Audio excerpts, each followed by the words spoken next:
Ebi burúkú lọkọ mi fi ń pa èmi àtàwọn ọmọ mi ò fẹ́ mọ́. Àwáù ló sọ bẹ́ẹ̀. Ṣé òwe Yorùbá kan ló sọ pé ebi kì í wọnú kọ́rọ̀ míì wọ̀ tí wọ́n sì tún ní okunnú la fi ń gbé tòde.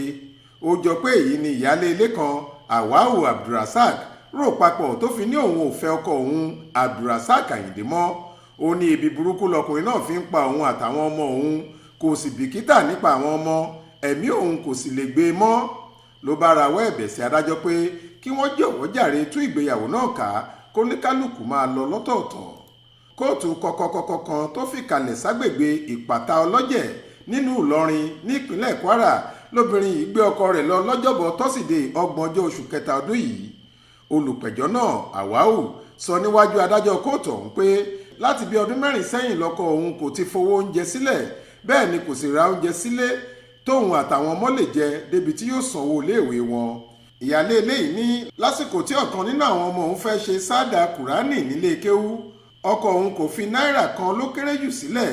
Nígbà tóun sì béèrè owó lọ́wọ́ ẹ̀, ó ní òun kọ́ lòun fi ọmọ sílé kéwú. Ó ní bí òun bá ṣàìsàn ọkọ òun kì í tọ́jú òun, fún ìdí èyí kílé ẹjọ́ pín àwọn níyà. Àwáù ní ọmọ 5 ni mo bí fún o, 3 ló ń gbé pẹ̀lú mi báyìí, 2 sì ń gbé pẹ̀lú ọkọ mi ò sì lè fa àwọn ọmọ mi sílẹ̀ sákàtà ẹ̀ ṣáà bá mi pa láṣẹ pé kó máa gbọ́ bùkátà àwọn ọmọ ẹ̀.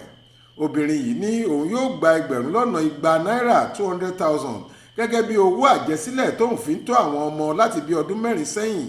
Bákan náà ló ní òun máa gba 50 náírà 50,000 lóṣooṣù gẹ́gẹ́ bí owó oúnjẹ, owó iléèwé àti owó ìtọ́jú nígbàkúùgbà táwọn ọmọ náà bá ṣàìsàn. Nígbà tó ń gbé àwíjàre tiẹ̀, ọkọ Àwáù tó jẹ́ olùjẹ́jọ́ Abdulrasaq sọ fúnlé ẹjọ́ pé òun ò ṣetán láti kọ̀yàwó òun o, àti pé òun ò ní owó kankan tóun lè máa san fún ìyáálé ilé náà.